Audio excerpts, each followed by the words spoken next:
Okay, everyone, we're going to get started in just a couple minutes, so bear with us. And Barbara, hi, I'm Linda. I don't think I've met you before. No, this is my first time. Well, welcome aboard. So this is the last of Samsara and Nirvana. So according to our teacher tonight, we are going to be out of Samsara. So wow. yay.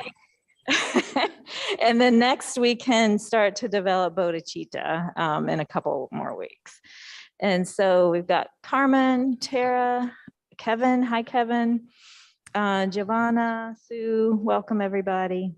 Like I said, we're going to get started in just a second. So bear with us. Hi, I like your background, Gio. Thank you.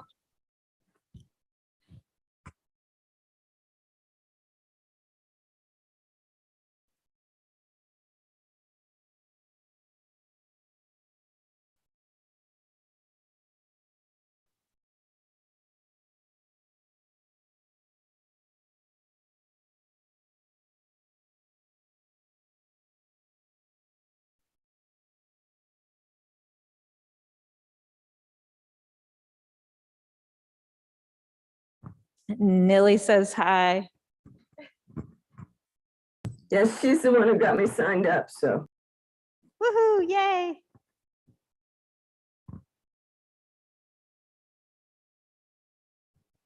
Hello, Dinesh and Greer, welcome. Hey, good evening. Good evening. We're getting ready to get started. And I don't want to jinx us, but we are having no technical difficulties tonight. I know. Chris is like, don't jinx us. Can y'all still hear me? Do y'all hear me? Okay, good. I was getting a little bit of feedback from my computer, so I think that's done. But that doesn't count as technical difficulty. Mm-mm.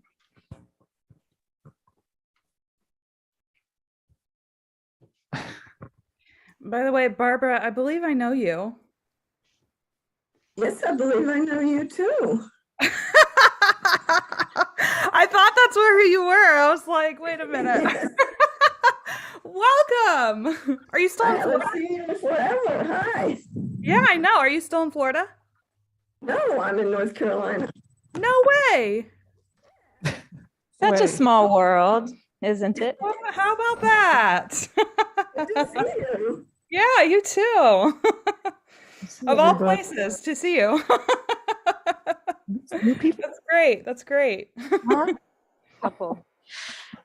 Okay, everybody. It's like a challenge to me every week. Like, okay. Let's see. We're going to go ahead and get started. Here is Steep. Yes. Okay, we're ready. Oh, well, a quick announcement. This is class 4 of 4 for Samsara and Nirvana. And we will then take a 2-week break and start how to develop bodhicitta on April 18th. I think April 18th through May 23rd, and Dr. Don Brown will be teaching that one. So be sure to register for either online or on-site participation. And if you are planning to come on site, just make sure you read through those COVID precautions that we're going to be doing still with the mask and things like that. You no longer have to upload your vaccine card. We're doing that on the honor system. All right, so without further ado, I'll turn it over to Steve. Yeah, so this is our last night of Samsara.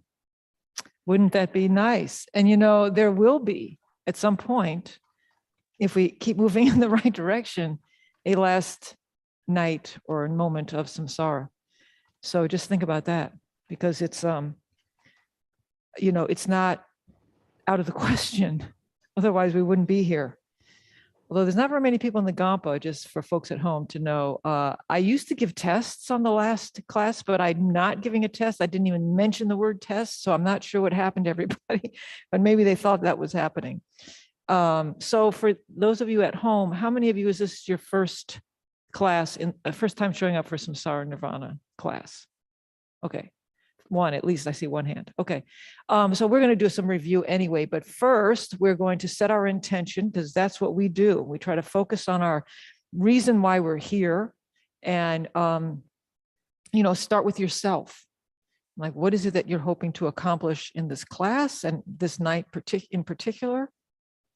What is it for yourself? And then expand it outwards, that as you achieve that goal of more wisdom, calmer personality, less stress, more skills, more ways of dealing with delusions, that will affect all of those around you. And so include them in your motivation until eventually your motivation is the highest that it can possibly be, that as you free yourself, you are able then to help others find the same way out.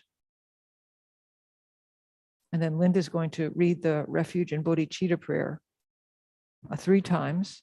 Okay. And each time you're expanding the prayer to start with the wish that throughout samsara existence, that you will be able to accumulate what's necessary to free yourself, so that each lifetime is the perfect lifetime to keep accumulating the karma necessary to get out. And then the second time is that you're able to actually get out of samsaric cyclic existence. And then the third time is that you're able to have complete enlightenment that includes all other beings.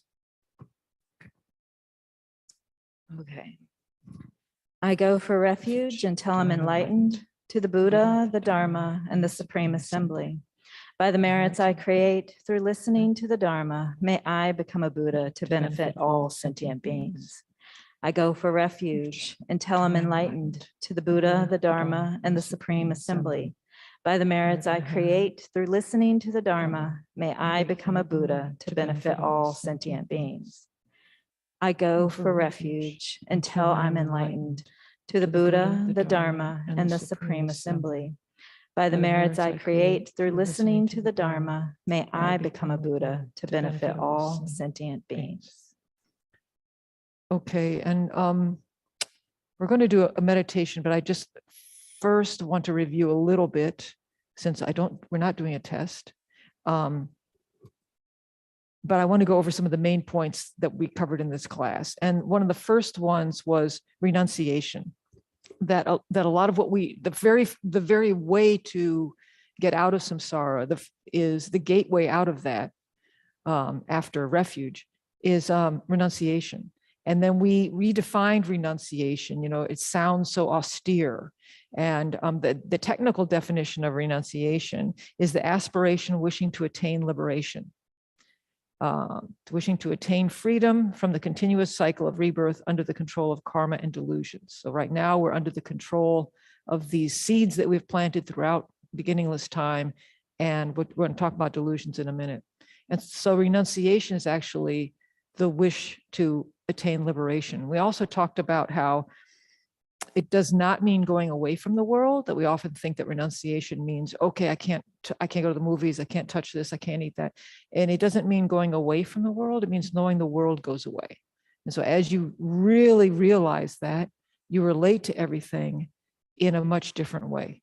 You relate to everything as though these things, good and bad, are the tools that you need in order to liberate yourself. So your approach is really different. So that, and then, in all the tankas that you see on the walls, all the statues of Buddhas, you'll notice that there's like these, I wish I could just hold one up, but they're basically the very first thing under the Buddha is a lotus. And the lotus represents renunciation, which comes out of the muck and the mud of samsaric existence. And actually we need a really juicy samsaric muddy existence in order to develop renunciation. I think there's a story about Shariputra, who was Buddha's attendant, and he was so evolved because of all the incredible work he'd done and being around the Buddha. And after the Buddha died, this is the story I heard from someone. So one of the teachers said, then one of the people around him was really trying to aggravate him, really trying to get him annoyed or jealous or whatever it was. And when Shariputra asked him why, he said, because you need it. You need it in order to finally liberate yourself. You need that, uncomfortableness in order, because it's in those uncomfortable moments that we find liberation from them. So I remember Geshe always telling me that a winter jacket holds the liberation from cold when it's cold. In the summer, it's just suffering. But if you look at your winter jacket and it's cold outside, that jacket has the power to liberate you from cold. So likewise, when we're suffering from what they were trying to annoy Shariputra with, then in that moment is also the door to liberation from that suffering. All right, so we talked about that, and we talked about how delusions are. And the definition of delusions, again, is the mental state that makes the mind unpeaceful. And that there are basically 6 root delusions. Attachment, which I also kind of renamed as clinging, because this language of ours isn't perfect. So you can use other words that might help you a little bit. So clinging, grasping. Anger is the second one. Also, you can include aversion under that, wanting to just get away from what you don't like. Pride, which is our inflated sense of whatever, ignorance, what we don't know, and living under that ignorance, all the things we do because we're ignorant of something. Unreasonable doubt, unreasonable doubt. And then wrong view, which we're going to talk about in a minute. And then we spent classes talking about the antidotes to these delusions, what you can apply to start chipping away at them, because they have deep roots because of all of our lifetimes of habits developed on those delusions. And everything that we can do, even though we might not be completely free of it, it's chipping away at its hold. So we're going to talk about that a little bit more today. But let's go ahead and let's do a little meditation on anger. It's pretty prevalent. You can even see it in the Oscars. So, the delusion of anger, when anger takes over, it's got a very, like all the delusions, they come in as our best friends. They come in trying to convince us of something, and they do a pretty good job. We are totally convinced that they're right. And the other thing I remember, we'll talk about this a little bit more too after the meditation, is that our delusions don't age. Unlike, if I was a soldier, just because I'm a human being, I would age. The war would age me. I would get tired. I would get injured. Our delusions don't. They actually get stronger unless we start applying antidotes, applying some speed bumps, do some work to make them weaker. So they come in, this, like that person I was telling you at work who was kind of annoying to me. Then definitely in my head, there was this voice or this part of me was like, yeah, and she did this and she did this and she did this. And it's just like this other person who did these things. And I'm not going to take that. And, this whole thing starts to get even 1,000 times bigger. It's not that it is not happening. It's not that I'm making it up, but I'm adding on to it. I'm adding the angry part of me is coming in and whispering in my ear and kind of churning me out. And that way, because that angry part is a really loud voice, I'm not hearing any other voices that I might call on for help. So some of these meditations are, how do you start to apply some other voices? And we talked about being kind to the parts of you that you're struggling with and treating them like children that you care about. So if your child who you really cared about, or say your mother, suddenly picked up a gun and was waving it around, you would want to disarm this child or your mother, whoever it was, because you love them.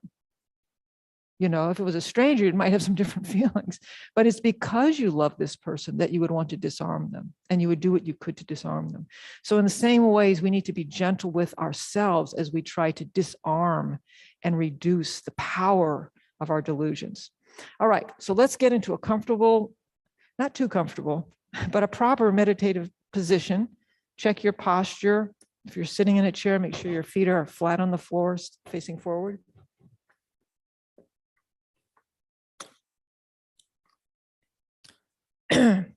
And tuck your chin a little bit so that the back of your neck is not breaking the line of your spine. And close your eyes or keep them gently open.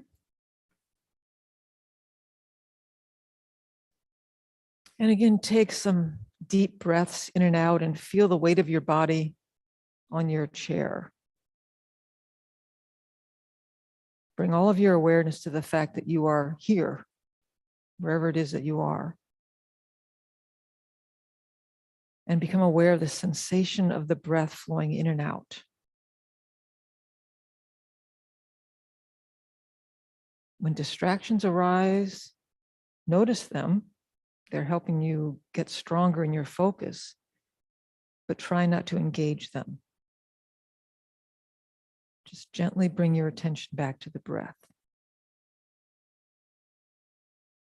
It might help you to count your breaths. So I'm going to let you do that for a little while, and then I'll guide you through a meditation on anger.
And then again, feel yourself sitting where you are, in your chair, your cushion, and think, here I am with a precious human life and all of the opportunities to free myself from suffering forever.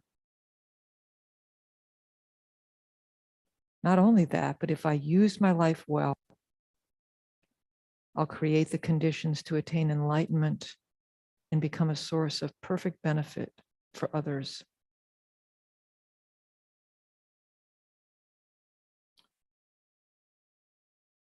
However, right now I'm easily overcome by delusions. Before I know it, instead of helping myself and others, I am giving harm,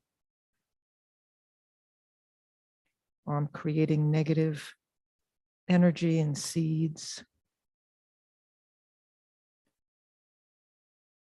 One moment I'm fine, and another moment I'm feeling angry. I'm paralyzed with this feeling out of control. I must find a way to reduce these delusions and secure peace of mind. I need to find a way to support my compassionate parts, my compassionate wish to be of benefit. And therefore, I'm going to meditate on the delusion of anger and aversion, because I am the laboratory. My own feelings and experiences are what will help me. So thinking of anger as a highly disturbed aspect of the mind that arises when we experience something unpleasant. How has this delusion been operating in your life? Recall the kinds of situations that trigger anger or aversion for you. If that's too huge a topic, then just think of the last couple of months. what kinds of situations trigger a strong feeling of anger or aversion.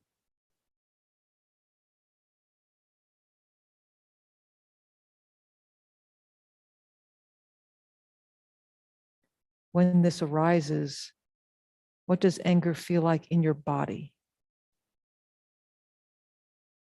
Can you feel different areas of your body responding, holding, getting hot? Or do you leave your body?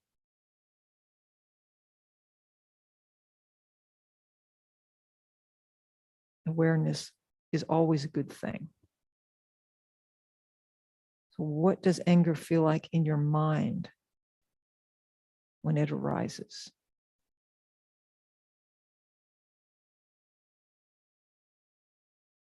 And what kinds of things do you end up saying or doing when anger is dominant? It could even be to yourself. Just take one or two of them and think about these questions for a few minutes.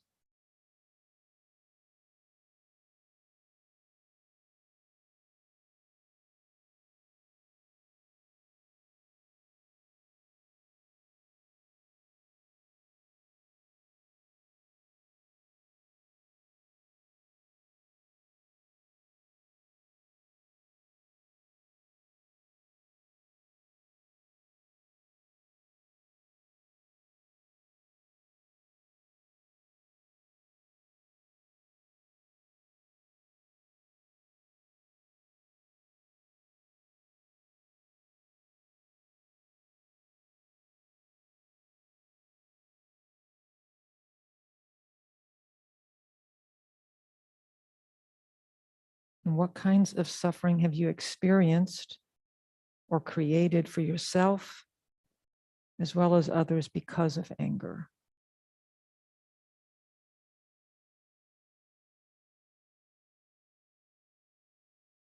Consider the suffering that you and others create when anger drives you to express harsh words or divisive speech, like gossiping and speaking badly about others, or physical or verbal abuse. You can watch what you've seen others do or yourself, just to understand how out of control anger can push us to be.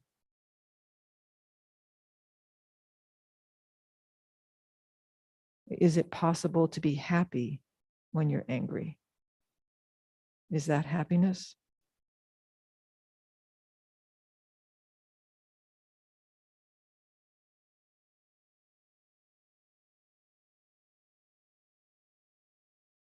The good news is there are antidotes to anger.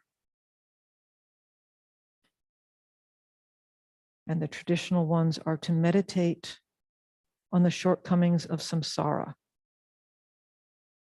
That these delusions are what keep us spinning through samsara. So taking time to meditate on the downsides, that are, as long as I'm in samsara, I will have to experience these kinds of unpleasantnesses. Why not use this energy to get out of samsara instead of creating more suffering by getting angry?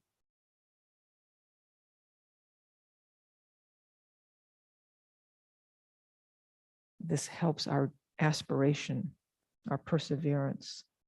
We can meditate on karma. Is it impossible for me to experience this unpleasantness if I had not created the cause? With whom should I be angry? This person or myself for having created this earlier? If I get angry, I will just experience worse suffering in the future.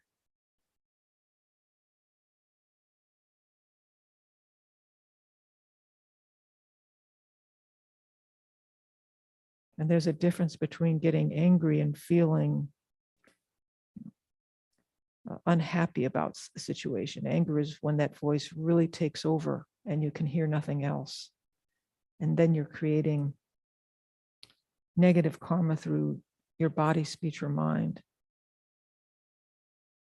It's okay to have feelings. We meditate on patience. If we can catch it before anger takes over, if we can see that wave rising up, we can say, this is my chance to practice patience right now. Here it is. This is my chance to apply the antidotes.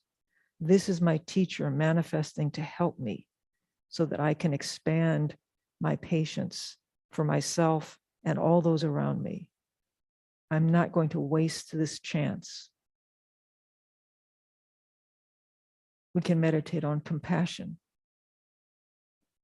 Because of dependent arising, because of the laws of cause and effect, this person who is annoying me, angering me, harming me will experience much worse results in the future than I.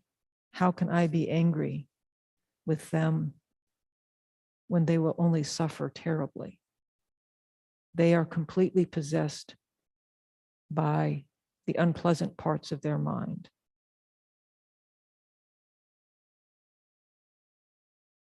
You can meditate on the emptiness of the object. Try to find the essence of the thing that you are about which you are angry. What exactly is it that's causing your anger? Is it a permanent thing? Does it exist? How does it exist?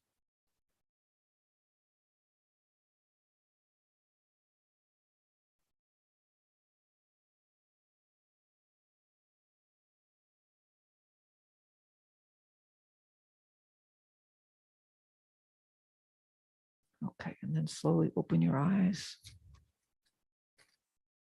We're going to expand on that meditation towards the end, which this is a very short class. So I'm going to try to cram all these things in there. But any questions that rose up from that before I move on? No?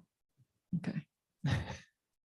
All right, so there's so many tools that we can use and get familiar with to apply in challenging situations. And you know better than anybody else in the class or anybody else in your whole world which ones are more challenging for you and at which times. It may switch around. One day or one moment anger is more challenging. Later on it might be clinging. So there's so many different things that in fact, most of the things that we're studying in Buddhism are methods for reducing the delusions. When we talk about the mind training texts, that's absolutely a tool that we can use. It's not just what we're talking about in this class. I'm sure you've all have heard that kind of classic Buddhist analogy of the sky and the clouds. And so as you're experiencing a strong feeling that you don't want to follow, then you can think of it as a cloud. Now you're not hating the cloud. You just know that it's not the entire sky, that actually the nature of your mind is the pure, unstained blue sky. That's the nature of your mind. So clouds are going to come in and out. And when you're experiencing a negative emotion, a negative feeling, and this is tempting you to follow it, creating that awareness that it's like a cloud. And then which do you want to identify with? You know that the cloud is going to shift and change and rain and move, and the sky isn't. So it's just one way to kind of, again, not get so enmeshed with that feeling that you're having. Another, and absolutely meditating on the downsides. Do I really want to follow this? I've talked, I think Venerable Rabina has talked a lot about thinking of your mind as like a garden. And so, I always wonder why are the weeds so able to grow so fast and so quickly? They're so clever.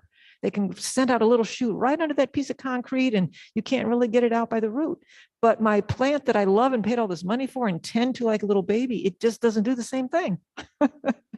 So it's like our negative mind is like that. It's very clever. It's like a weed and it's growing these roots deep and through the concrete and up over there. And it just seems to be able to withstand everything. And the precious parts of our mind that have the flowers and the fruit are things that we have to tend to so much more carefully. And we have to care for when it gets cold outside, and we have to water. That's what we're doing. That's what we're doing. And we may get frustrated because the weeds seem to be taking over. So I think it needs a lot of celebration, self-celebration.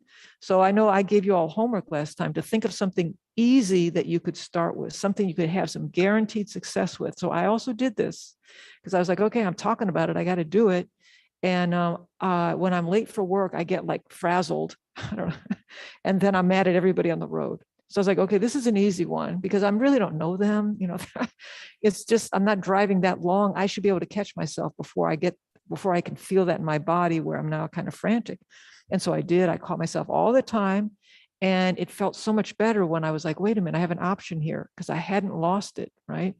And then find a way to reward myself. And by reward, I mean, rejoicing in your success is really important because something about our minds, we see the weeds way before we see all the work that we're putting into the garden. So really taking time to rejoice in our efforts. Because it's hard. It's hard work. Okay, so I want to show this clip, but I want to set it up first. I have another movie to show everybody. This is maybe like a 20-year-old movie called The Beautiful Mind. Does that ring a bell for people? Anybody seen it? Okay, you have? Okay. Anybody online? Okay, so it's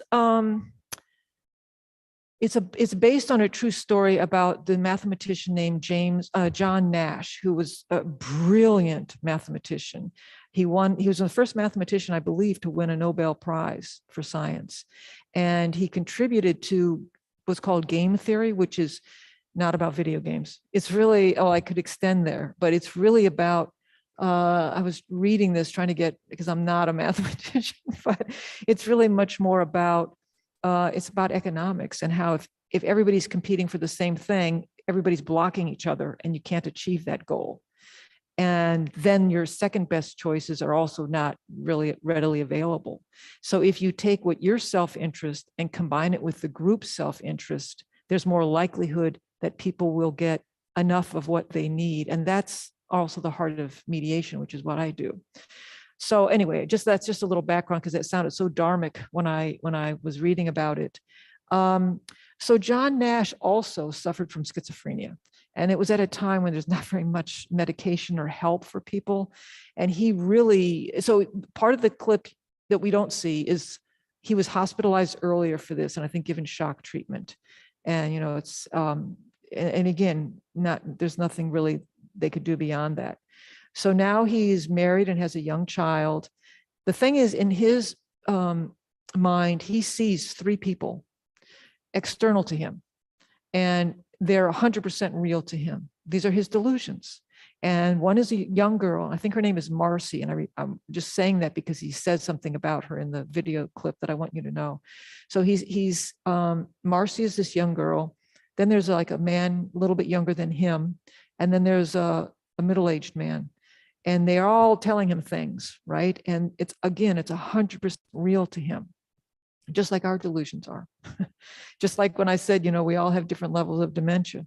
So he's already been treated for this. And I think now, he's in his family, he has a baby.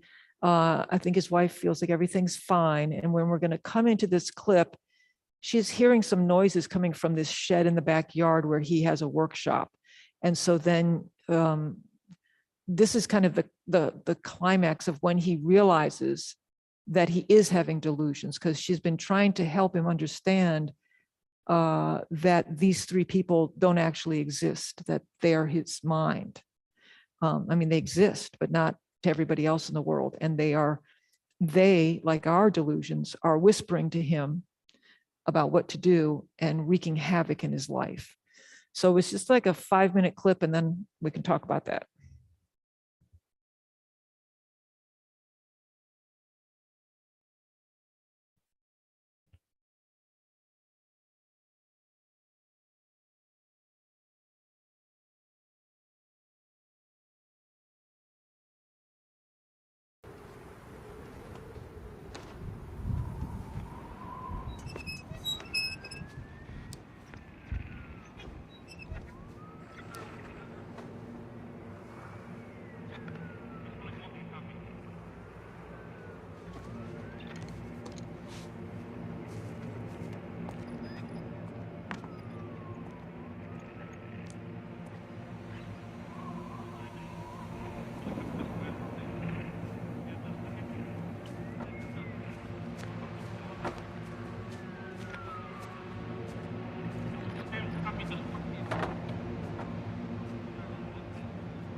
Charles was watching him. He was okay. No one here. Charles was watching him. He's been injected with a cloaking serum. I can see him because of a chemical that was released into my bloodstream when my implant dissolved. I couldn't tell you. It was for your own protection. Alicia!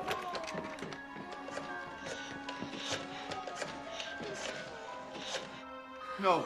Hello, I need Dr. Rosen's office, please. You gotta stop her, John. You leave her out of this. Who are you talking to? It's not her fault. John. She'll compromise us again. No, she won't. You'll go back to the hospital. John, answer me! Countless people will die. Alicia, please, put the phone down. I can't let that happen. Yes. Hello. Hi, I need Dr. Rosen. Is he in? I'm sorry, John. No!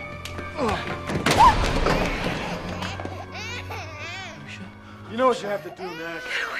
She's too great a risk. Get away! I didn't mean to hurt you. Finish her. She knows too much now. Uncle John? You take care of her, you pathetic piece of shit, or I'll take care of you. John. Oh, Christ, John, please. Do what he says. Move, soldier. Now. Uncle John. John, please. Now! Condition Charles can coexist with thin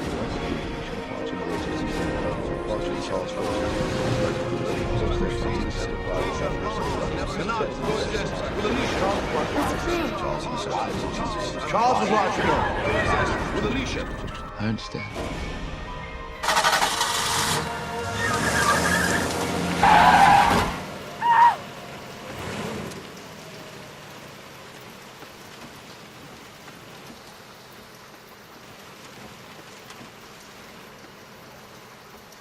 She never gets old. Marcy can't be real. She never gets old.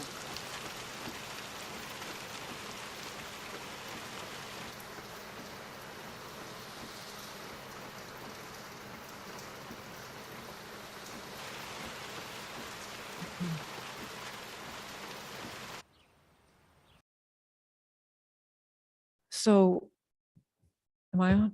Yeah. So did you hear what he's saying at the end? You know, when he's having that moment in the house, he's having these flashbacks to all the times that he's in the movie you've seen too, these delusions, the girl and the man and the young guy. And what he's realizing is that they never age. And so now he's having that same kind of wake up moment that Helen Keller did, which is like, oh, I was living in darkness. And like the movie with Helen Keller, 90% of the movie and a good deal of his life was trying to reach that very first understanding of, oh, you know, I'm suffering here. That's what we talked about. Hold on, I want to get this one note. Before about that, the way Maitreya talked about the Four Noble Truths is the first noble truth, the truth of suffering, is their sickness is to be known. So that's what we also have to kind of wake up to, like, and this is why I'm saying it's individual. Each of us knows where we are, suffering more, but there's a sickness to be known. And that's what he, to his great credit, could realize that. That's a really, really hard thing. But because I think he was such a genius, he could see that these beings that were so real to him were not aging, just like our delusions don't age. And then immediately there's a cause. There's a cause of the sickness which has to be abandoned. And then the third noble truth, so that's the second one. And the third one is the aim to abide in the happiness. And the fourth is the medicine to be relied on. So that's one way of looking at it through this kind of medical perspective with Buddha as the doctor. So here, just like with Jane Eyre, once that first one is there's a realization, the second and third come pretty quickly. Then he knew in the movie, he knows that he has to abandon these interacting with these delusions, that's not helping him at all. And that his wish is to get free from them. But because again, there was no medication back then, what he did, at least in the movie, is he keeps talking back to them. So they're right in his life, in his face all the time, holding his hand, shooting him. They're right there. And so then what he starts to practice is trying to abandon them, not listening to them. He argues back at them. He goes, I know you're not real. I'm not going to listen to you. You've never helped me, So there's different ways to talk back to our delusions. I talk to you all about one thing that I like, which is to because I don't have it that extreme, to be compassionate to parts of myself and say, of course you're upset. Of course, like in the situation I described at my job, of course you're upset. This is difficult. This is challenging. And to have compassion for that part of me that's freaking out, that works good in my system, because then I can put it to the side and say, okay, it's okay, calm down. Now I'm gonna ask for the wiser part of myself to come in.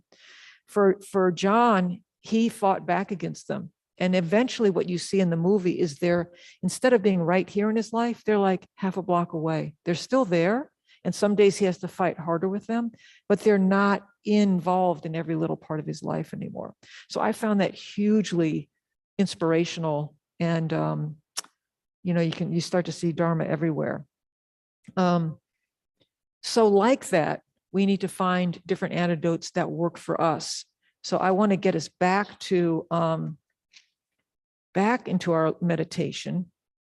I want you to think about now a specific situation that you want to redo in your mind, at least. Again, don't make it the most challenging one on earth that you've had, unless that's what you want to do. But I would say make it something more, this is a practice one. So make it something that you can have some success with in practice. So again, kind of losing your cool with somebody you wish, or even it just bothering you. You maybe didn't even say anything or act, but it just sat with you too long, and it destroyed your moments of happiness. So again, get comfortable, kind of check in with your breathing, check your posture, set your motivation.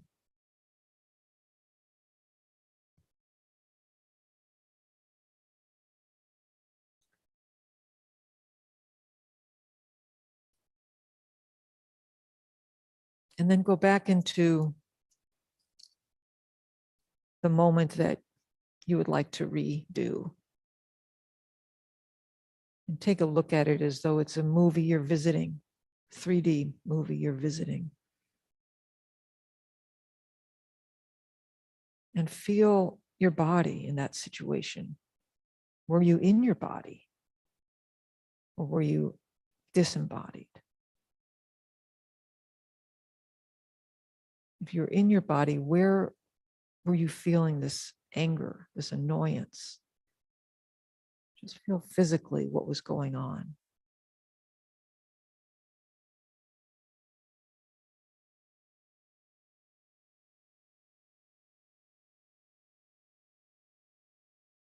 What was your breathing like? Was it shallow? Were you holding your breath? Your jaw, shoulders? And then what was going through your mind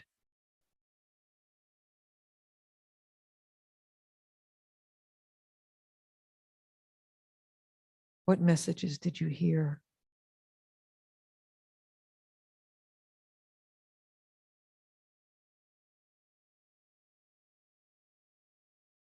In what ways did you amplify those messages or feed those messages? What were the delusions that came in like best friends? What were they saying to you? What were they reminding you?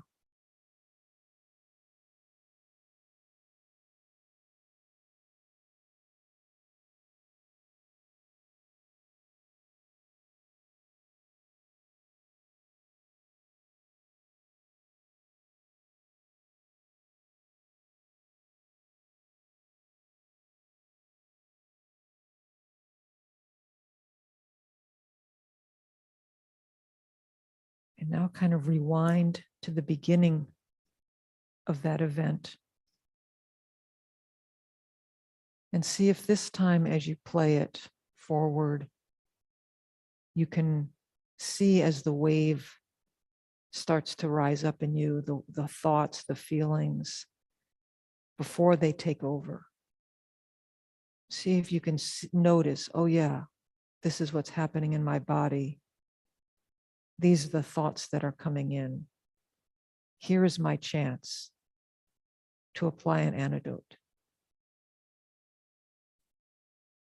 And I want you to experiment with a few to see what helps.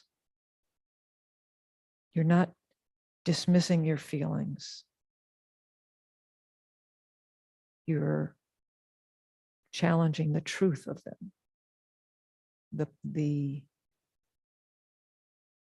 The right that they have to take over. You're trying to cast some doubt.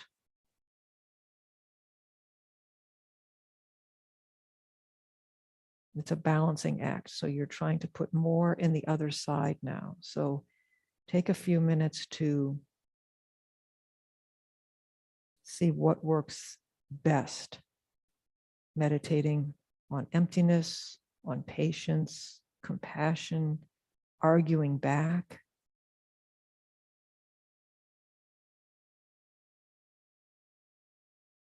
What works best for you in this particular situation?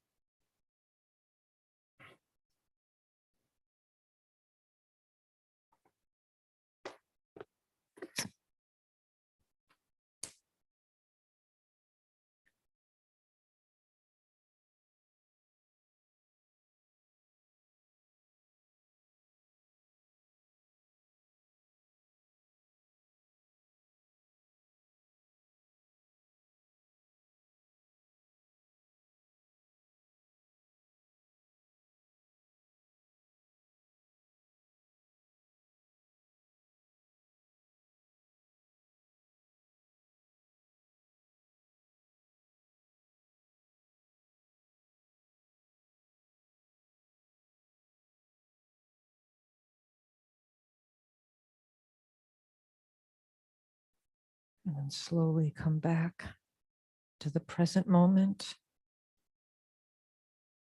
and congratulate yourself on even trying this exercise, regardless of the result. And since there are way more of you all online than here, I'm going to ask Linda to put you in a couple of groups of like 4 each, so that you can, or whatever makes sense, Linda, 3 or 4 each, so that you all can talk. I want you to talk, just share your experience with each other for a little bit. I like to get people in groups, but it's been such short classes. So yeah, introduce yourselves and then kind of hear what your experiences were, what worked, what didn't work. You might pick up a new tip or two from somebody else, and then we'll do the same here. And you just have like 8 minutes.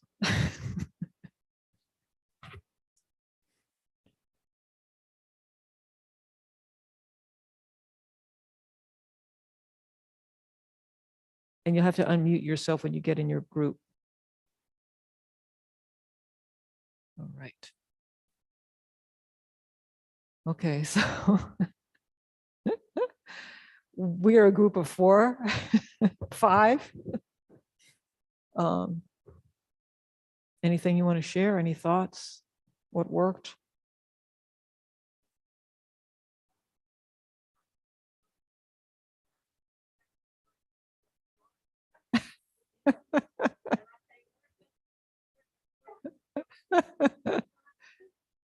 Oh, good.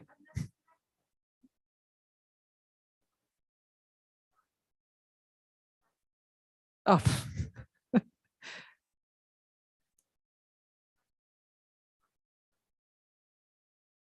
Yeah.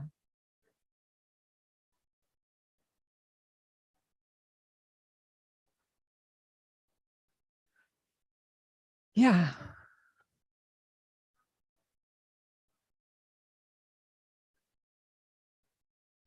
Yeah.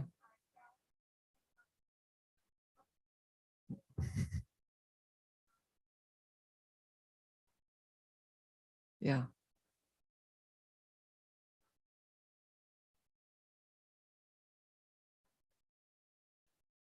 Mm-hmm.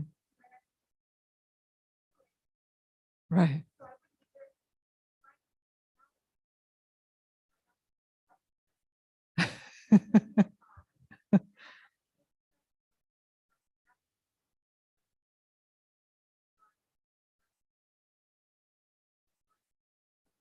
That's great. Yeah. Traffic's such a great opportunity. When I give myself that, when I just break it down to like this ride rather than all times in the car, it's like, okay, this ride to work, because it's so minor, and I want to have some success. I want to grow this. But sometimes what helps more than that is to think of like, say somebody does something really stupid on the road. I'll think of like, oh, that could have been my mom, when she was having trouble driving, or that could have been, just to think of different people. Right. Yeah. Just create a different story rather than the one that's so dominant. Yeah. Yeah. Yeah. Anybody else? I think, Leah, I think the folks on YouTube can hear us, and so we'll include them in our group. So do you Oh, okay. mind speaking through the mic? I just thought of that. All right. I was thinking about how I just got married a year ago, and right after I got married, I had 3 major surgeries on my colon. I ended up having a really deep wound, like a really awful wound. And in the hospital, they were like, well, you're going to have somebody come in, a nurse come in and pack this twice a day. And I mean, my insurance wasn't going to pay for that. And, my husband was like, no, I'm going to learn to do that. I'm going to do it. And he has no nursing background. But I will still, like, even now, after all he's done for me, I still have these crazy moments of paranoia where I don't trust him. I see him in some negative way. And then I realized, oh my God, it's like, and he's like, I don't understand why, how could you see me that way? Like, how could you still not understand? Like, that's not who I am. And it keeps coming back. It's just so weird. Is it specifically around the wound that you don't, the trust thing gets triggered? No, I mean, that was just an example of how caring he is. Oh, I see. And that even after all that, I will still make up crazy things in my head. And even after I tell myself, okay, I'm never going to go back to seeing this again this way. Now I understand, I get it. It'll still come back. Right. Right. But I haven't found this. Yeah, well, Dharma practice definitely helps. Yeah. Anyway. Well, like, okay, so every time I get in the car, I mean, I'm just going to make it really simple and mundane, but like, every time I get in the car, It's never gone. You know, my challenge. I'm not really a road rage person. I'm just using this as an example that it gets better, but I still have to apply the antidotes, and knowing that it worked once, you know, and then also being kind, like something that I that helps me. I don't know that it helps anybody else, but this, I'm just sharing it in case it does, is the part of me that's, say, suspicious or paranoid or worried, to try to, away from that, the person that's triggering it, I talk to it. I talk to it as though it's a living human being. And I'm like, oh, what do you want to tell me? And sometimes it has a really clear message of what it wants to tell me. And I listen to it like it's a child. And so maybe it has a story about where this first started. So then once I understand better that, oh, of course, and then I'll say, of course you feel this paranoia or suspicion or doubt because of that. Okay, now I know better how to check it out with this person. Or you might know better things to ask him so that you don't have to do this battle in your head, you know. So if I'm afraid of the dark, then if somebody comes in the room, I want to make sure I know who it is. I mean, my fear of the dark may never go away, but I can work to say, hey, can you turn on the light when you come in the room so I can see it's you? Right? It's just a concrete thing so I can reduce that. And so when we have this thing that other people are triggering, then we can ask them, hey, you know, this is me, it's mine, but can you do X, Y, and Z so that I don't go into this terrible place? You know, and maybe he'll be like, oh yeah, okay. Or you can develop a language with yourselves, like, okay, this is when it happens. This is, you know, red flag, red flag. Bringing that awareness to it, and Yeah. talking to that delusion like it's Right. Instead of trying to just make it go away or get mad at it, you know, having self-compassion, like, I have this thing. I have fear of the dark. It's not just going to disappear because I don't like it, but I can find ways to make sure it doesn't get exacerbated. You know, what can I do to make sure it doesn't get triggered, and that other people don't trigger it? That's great. That was Yeah. it's a very Yeah. powerful. And that's why sometimes people have nicknames for those parts of themselves with their partners, like, oh, this, you know, so-and-so showing up now, to give you a way to collectively to work on that part of yourself, you know. Thank you. Yeah. Okay, let's bring back the groups. Neely, did I ignore it? Okay.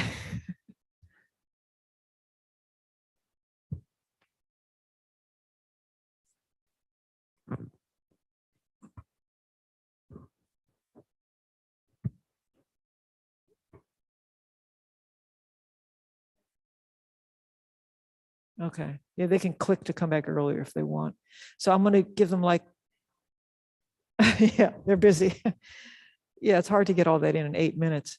So, okay, bye-bye. I'm going to ask them to kind of give this kind of short report, if anybody wants to, and then we'll wind up.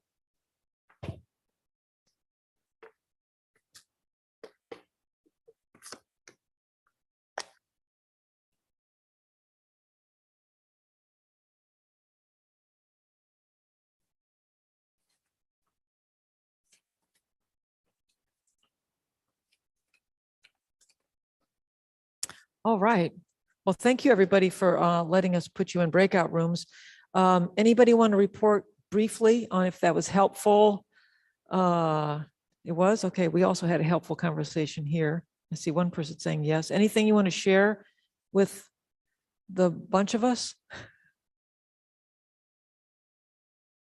Or just give us a little, like, unmute and say something.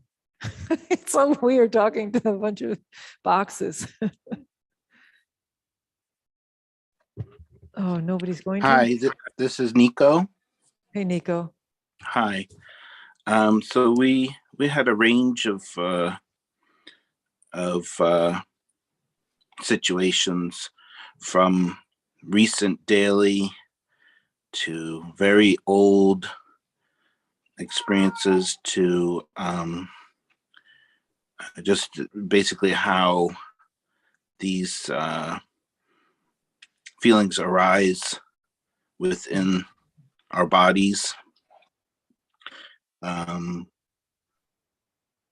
And was it helpful to kind of do this redo and see what you can apply?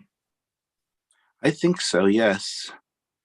Though Okay. my mind went to a very distant one, was not able to control it, and it was a very sad one, Yeah.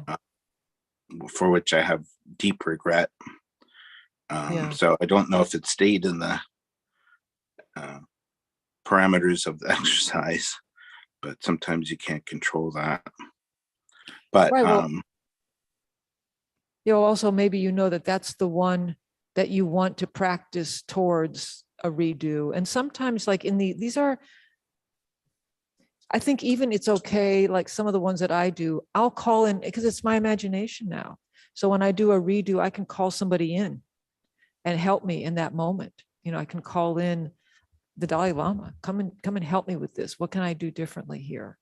We can't go back in time, but we can know now from what we're learning now, what we could have done differently. And this is why I really encourage us to start with the ones that we can have some success on.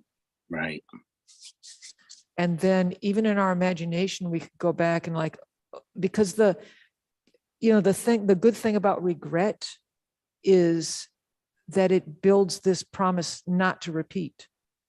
So we can purify things that we are unhappy with that we did in the past. That can be purified 100%. And then the regret allows us to make a firm promise that we're not going to repeat it. And then we have all this time in between to kind of practice with, okay, what would happen now if this arose? What would I do?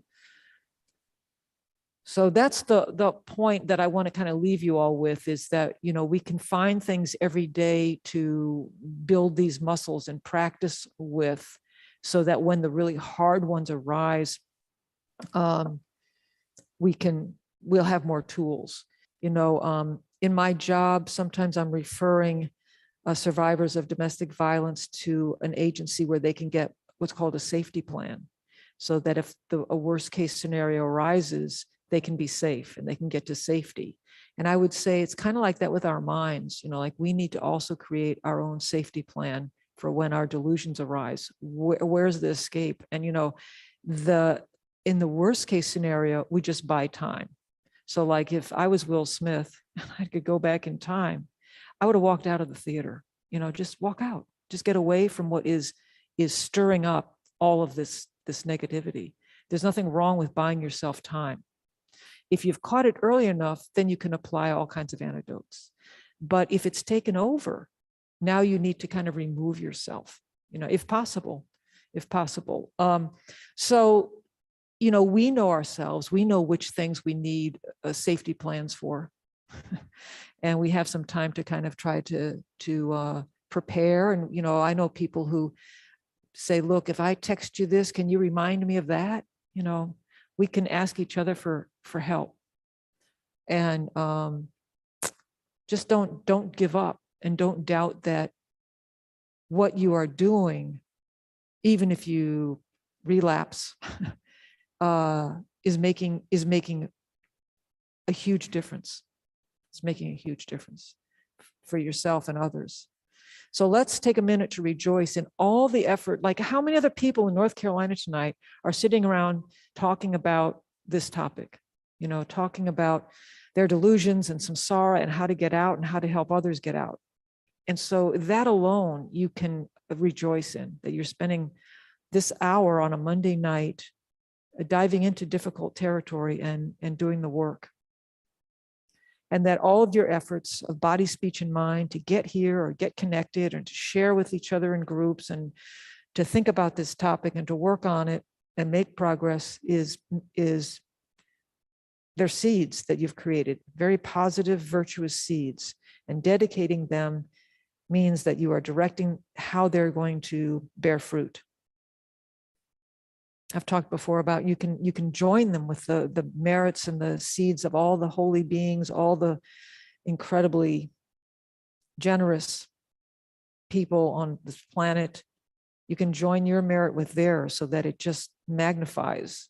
It's just this whole river of merit. But ultimately, we're wanting this merit to ripen so that all obstacles between us and our liberation from samsara and our complete enlightenment are eliminated so that our pathway is swift. We can escape. There will be a day that's our last day in samsara. There will be that day. And all the regrets that we have and the slips that we have are energy on the path.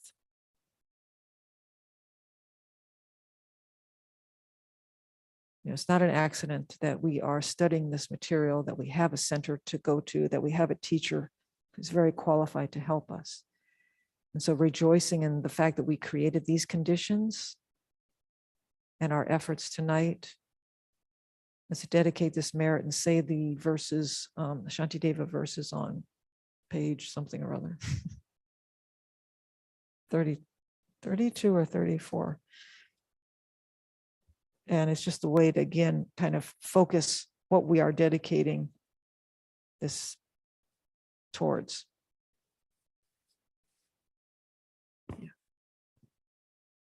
May all beings everywhere, plagued by sufferings of body and mind, obtain an ocean of happiness and joy by virtue of my merits. May no living creature suffer, commit evil, or ever fall ill. May no one be afraid or belittled with a mind weighed down by depression. May the blind see forms and the deaf hear sounds. May those whose bodies are worn with toil be restored on finding repose. May the naked find clothing, the hungry find food. May the thirsty find water and delicious drinks. May the poor find wealth, those weak with sorrow find joy. May the forlorn find hope, constant happiness, and prosperity. May there be timely rains and bountiful harvests. May all medicines be effective and wholesome prayers bear fruit. May all who are sick and ill quickly be freed from their ailments. Whatever diseases there are in the world, may these never occur again. May the frightened cease to be afraid and those bound be freed. May the powerless find power, and may people think of benefiting each other. For as long as space remains, for as long as sentient beings remain, until then, may I too remain to dispel the miseries of the world. Thank you all. And this was, again, the last class. So I think next class is on bodhicitta. Is that right? Yes, so next class does start April 18th, and it's how to develop bodhicitta with Dr. Don Brown, and that will run for 6 Mondays. So April 18th through May 23rd. Be sure to register for it online at kadampa-center.org. And the easiest way is just to go to the calendar in the top, click on the calendar in the top right corner, and then find April 18th and Discovering Buddhism. And again, you can register either for online or on site. It was a pleasure to meet you all online, wherever the camera is. And it was a pleasure. And I'll see you all around. Thank you. Thank you, Steve. Steve, Thank you so much. Bye. Thank you. great. Thank you. Thanks, Thank you. everyone. It's good seeing you. Hope to see you again in a couple more weeks.